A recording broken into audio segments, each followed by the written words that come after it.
कि चाबहार के अंदर जो ग्वादर के मुकाबले में पोर्ट खड़ी कर रहे हैं। आपकी जो ग्वादर है वैसे भी वो कामयाब नहीं है, बिल्कुल आपको पता होना चाहिए कि अब हम बड़ी कोशिशें कर रहे हैं कि ये इंप्रेशन दें, नहीं ऐसी कोई बात नहीं है, चीजें बेहतर हो जाएंगी, कुछ नहीं होगा। मैं इनको पहले बोल दिया था कुछ नहीं आएगा, ये सिर्फ आपको एक लॉलीपॉप दे दिया कि चूसते रहो। मैं कहा लॉलीपॉप के अंदर सिर्फ डंटी डंटी है, बाकी वो ऊपर। जय हिंद दोस्तों, मेरे चैनल मोदी देश में आपका स्वागत है। दोस्तों इस वीडियो को लाइक शेयर और मेरे चैनल को सब्सक्राइब करना मत भूलिएगा। तो दोस्तों आज पाक मीडिया बात करें कैसे चाबहार के मुकाबले ग्वादर बहुत ही बुरी तरह से फेल हो गया है। और पाकिस्तानी मीडिया कह रहा है कि एक रिपोर्ट के मुताबिक ग्वादर में एक साल में सिर्फ 17 शिप आई, मतलब कि हर महीने 1.5 शिप, और इससे घटिया पोर्ट इस रीजन में और कोई नहीं है। और चीन ने जो भी पोर्ट बना है सीपेक के नाम पे ग्वादर, उसमें सबसे खराब पोर्ट है। तो पाकिस्तानी मीडिया कह रहा है कि चाबहार इसके मुकाबले बहुत ही अच्छा परफॉर्म कर रहा है और भारत भी इसके जरिए ट्रेड भी शुरू कर दी है और तालिबान ने भी इसके साथ चाबहार पोर्ट के साथ एग्रीमेंट कर लिया है। तो चाबहार और ग्वादर को देखा जाए तो इनका कोई मुकाबला नहीं है। दोस्तों ये वीडियो बहुत ही मजेदार है, तो इसे आप पूरा जरूर देखिएगा। तो चलिए और इंतजार न करके वीडियो देखते हैं। लेकिन अब आप ये देख लें कि चाबहार के अंदर जो ग्वादर के मुकाबले में पोर्ट खड़ी कर रहे हैं, वो मेरा ख्याल ग्वादर से पहले जो है बाद में शुरू हुई है। अभी 1.5 साल की बात नहीं सर, वो बहुत अच्छी कंडीशन है वहां पर। मैं ये कह रहा हूं मैं ये कह रहा हूं कि वो उससे ज्यादा बेहतर परफॉर्मिंग हो जाएगी और थोड़े वक्त में। और ग्वादर कहाँ है अभी तक? कभी सैलाब में डूब रहा है, कभी वेस्टेड इंटरेस्ट में डूब रहा है, कभी प्रॉपर्टी माफिया में डूब रहा है, कभी और आपके जो प्रोजेक्ट्स हैं सीपैक के वो उस तरह से परफॉर्म नहीं कर पा रहे। $27 बिलियन का कर्जा आपके ऊपर चीन का मौजूद है और ये उनके जो बैंक्स हैं उनका खर्चा है, ये कोई सॉफ्ट लोन नहीं है, ना कोई अल्लाह वास्ते का पैसा है। श्रीलंका के अंदर जब चाइना जाके अपनी पोर्ट को एक्सपेंड करेगा, जब उनके शिप जाएंगे वहां पे, भारत के सारे एटमी तनसीबात के ऊपर नजर रखेंगे, तो जाहिर है उसके बाद जो है भारत अपने मसल नहीं फ्लेक्स करेगा। उन्होंने किया है। और अब बल्कि उसमें सबसे बड़ी बात एक और है, चाइना को डायरेक्ट थ्रेट है। उसकी वजह यह है इस बंदरगाह की वजह से, ये जो अभी उन्होंने नया कॉन्ट्रैक्ट साइन किया है। आपकी जो ग्वादर है वैसे भी वो कामयाब नहीं है, बिल्कुल आपको पता होना चाहिए कि पिछले साल 2023 में सिर्फ 17 शिप्स आए हैं वहां पे। 17 शिप्स आए हैं। पहले भी खसारा है ग्वादर में। चाइना परेशान है।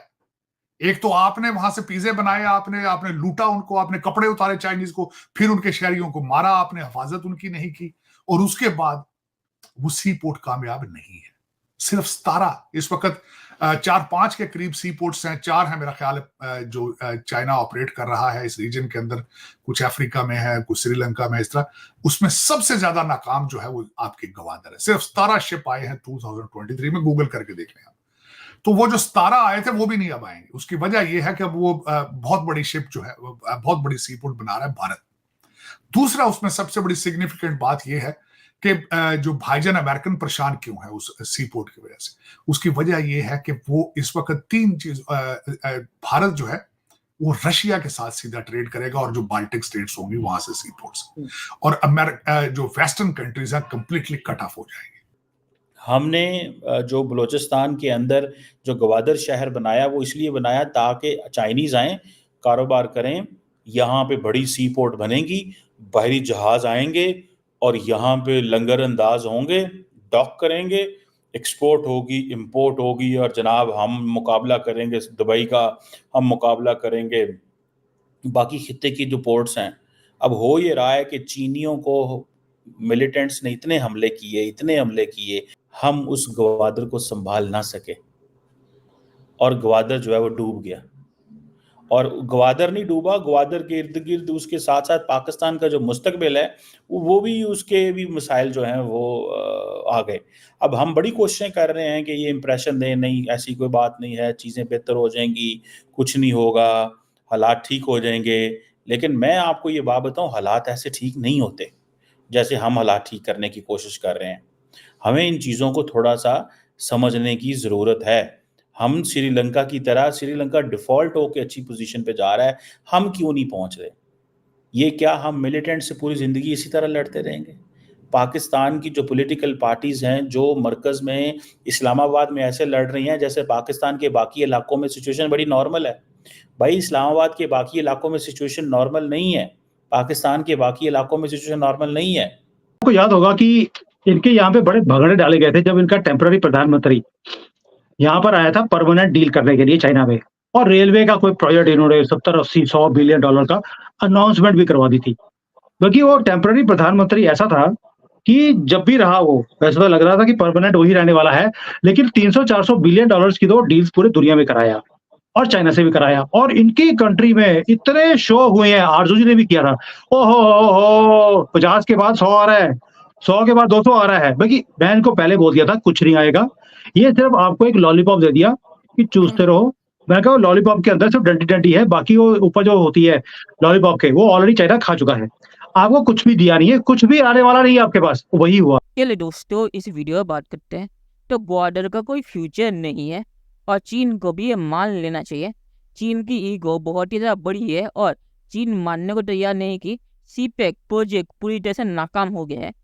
चीन ने क्या कहा था? चीन ने कहा था कि सीपेक के नाम पे वो पाकिस्तान में $60 बिलियन इन्वेस्टमेंट करेंगे। पाकिस्तान के मुताबिक उन्होंने 25 से ज़्यादा इन्वेस्ट नहीं किया, तो 60 कह के $25 बिलियन इन्वेस्ट करके चीन क्यों रुक गया? क्योंकि चीन को ही दिख गया कि $25 बिलियन जो उन्होंने इन्वेस्ट किए वही उन्हें वापस नहीं मिल रहे, और चीन ने जो सीपेक के नाम पे पावर प्लांट बनाए थे उनके $2 बिलियन पाकिस्तान ने उसके पैसे नहीं दिए बिजली इस्तेमाल करके। तो चीन को ये पता है कि इस अंधे कुएं में और पैसा अगर वो डालेंगे तो पैसा वापस नहीं आने वाला। तो ग्वादर का भी वही मामला है।